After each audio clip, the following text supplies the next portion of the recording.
Hi, I'm Nan Simonsen. I'm a nationally board certified health and wellness coach.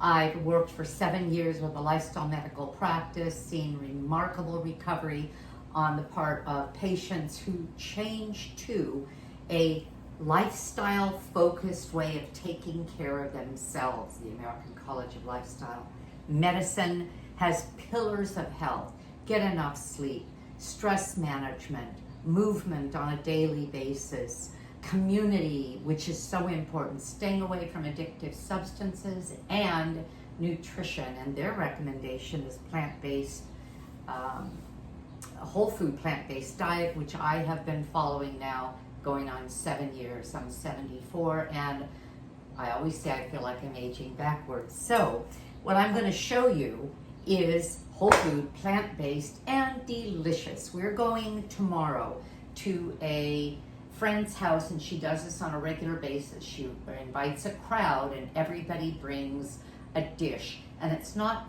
dinner as much as appetizer, but you can kind of make it a dinner. In the past, I've brought instant pot soups, and I bring my own bowls, because if you're doing something like that, you don't have bowls for people necessarily. You're not planning on something like that, just little plates, and that's worked well. Well, I decided I'd bring a crudité platter and a basket of crackers, and I told her I would bring hummus, my own delicious roasted red bell pepper hummus. I'm gonna walk away from you and get this, because I'll add the link in the description. Look at this. It is so delicious and so nutritious and easy. We always have this every day. My husband puts it on his air-fried potatoes. I make a pot full of air-fried potatoes in the Instant Pot all week long. I'll take a couple of the small ones and we'll mash them, and then I put some nutritional yeast, a little bit of seasoning, air fry it, and then he dips it in that. That's part of his delicious lunch.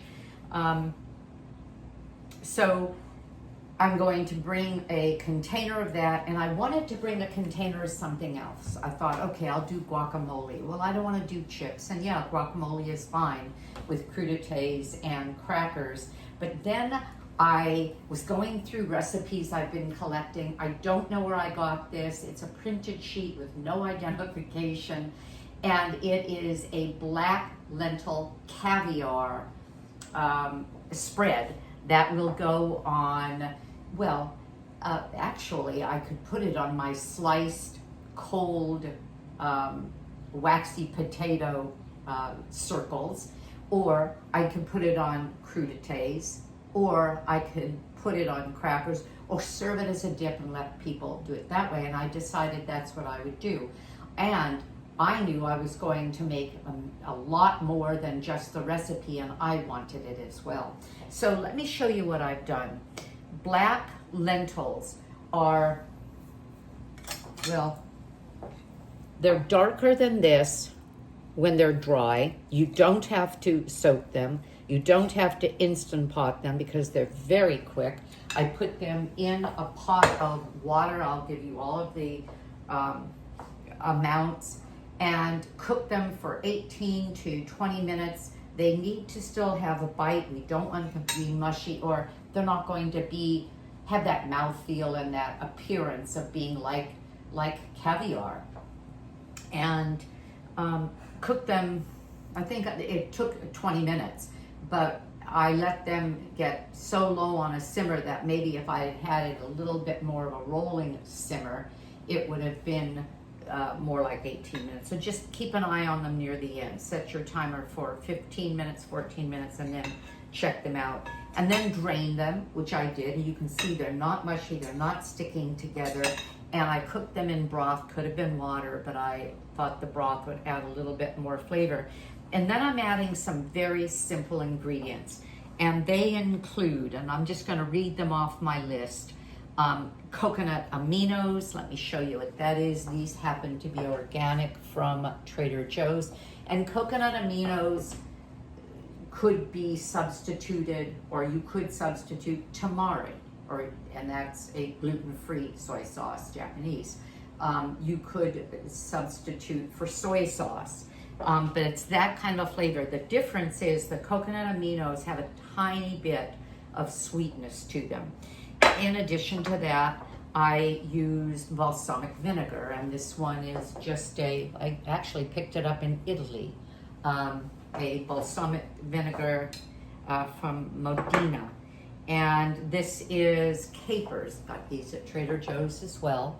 I love capers. If you're not familiar with them, they are the buds, flower buds, but still buds of a plant, and they're brined, and so they have a brininess that would work beautifully to make something taste a little fishy. Some people don't like them, and if you're not used to them, I would say take them out of the jar, rinse them, kind of squeeze them out. Otherwise, they have that much more brine in them. I like them, and I like the brininess. I used roasted garlic. It could have been regular garlic, and regular garlic is easy to peel and chop and mince. I just make a massive amount at a time of garlic, roasting it, and then freeze it in little ice cube blocks in an ice cube tray, silicone ice cube tray, and then just pop out that little square. I put them in a Ziploc baggie and keep it in here. And there's usually about 10 to 15 cloves in a square. Super convenient. I like things that way. And then some smoky paprika and some, let's see, what else? A little bit of salt, a little bit of pepper. You could leave the salt out. You're getting the brininess in the capers. You can even leave the capers out. And then some lemon juice. And when I mixed it, what I ended up with is this, and I haven't put yet the capers in. So I'm going to sprinkle the capers in. I chop them very finely. And then I'm going to mix in, I'm going to put a little less than the full amount just to see. And I always recommend that. And I want to remind you of what you probably already know, and that is that a dish like this with all of these separate and unique ingredients may be delicious when you first mix it, but they will probably be better when you let them sit some. And these are going to sit, this is going to sit in my refrigerator until tomorrow evening. And I think it's going to be even better. And truth be known, because this will probably last 4 to 5 days, maybe more, in the refrigerator. And I'm going to bring some to a friend who's laid up right now as just a little extra high protein, plant-based snack. I'll bring some crackers and this. I made a lot. So this is it. I'm going to taste, where's my, I thought I brought a fork out.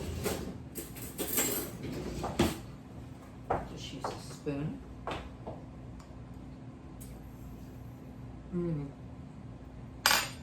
I really like that. That's nice. I can use it all. And I encourage you with anybody's recipe at any time to add what you really like. This is going to soak in, and so that's going to be a flavorful caviar type of thing. Now, if you've ever eaten caviar, there was a time I did and I really liked it. It's very nice with sour cream. So if I take a cracker, and let me show you what the crackers that I put out are. I go gluten-free because it's necessary. I'm sensitive to gluten. And so I'll show you what the crackers are that I used. Mary's Gone crackers is one of my favorite. They're organic, they're multi-seed, they're gluten-free, they're vegan, they're whole grain. And that's this one right here. These little ones are little rice crackers, easy to pop in your mouth. Original, savory, thin rice cracker from Trader Joe's, gluten-free. And then there's same thing from Trader Joe's. And if you're wondering, you may be watching from another country. Trader Joe's is just one of our stores, kind of a quirky place. They carry a lot of things, but very few options in that one thing. They have a lot of their own branded product that they get from, well, probably the brands that you end up buying in a grocery store. And I trust them when they offer organic, and I buy all my fruits and vegetables that I can organic. They don't charge an enormous amount more. So I have here some chives directly from my garden, and those are chive flowers, which I'm going to use to decorate the plate. Well, let me spoon this in and show you. So tomorrow night, I'll have a bowl and I'll have a little sign. Plant-based caviar. And I'll put one of the flowers on it. And these, they even smell like chives. When you cut up chives, the easy way to do it is if you have a handful of stems. I just went out and pulled a handful, a lot more than this. I cut them and then put them together, cut them again, put them together. In other words, I create this thicker log, and then I slice, and what I get, and that's what it makes chives so attractive. They're just these tiny, tiny little circles. I could put a little of that on here when I serve it with the flour showing as well. But the other thing I can do is to make my cracker even more authentic. I can put the caviar over the sour cream, and this is my tofu sour cream, and I'll put the link for that as well. It's delicious. I always have this on hand. A little bit of this, and I think that'll be it. I think you've seen enough. But look, isn't that nice? If I had a tray of these, that would be pretty. Or if I have a chance, I'll show people.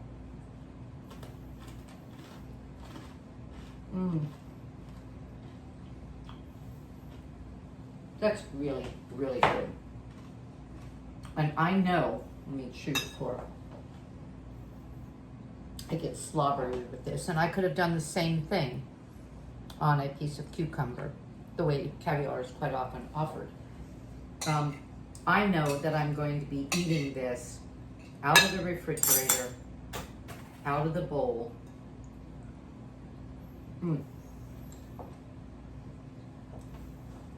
By the spoonful. It's good. That's it.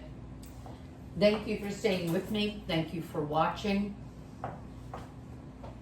I'll tell you about my book, Aging Powerfully, which I wrote just before turning 4 years ago, to explain that lifestyle as medicine and what we're talking about when we say that can help you add decades of good health to your life, not just years to your life, but health to those years. And if you like what you saw, push the subscribe button. More people get to see us that way. And have a great day, because I know I'm going to enjoy.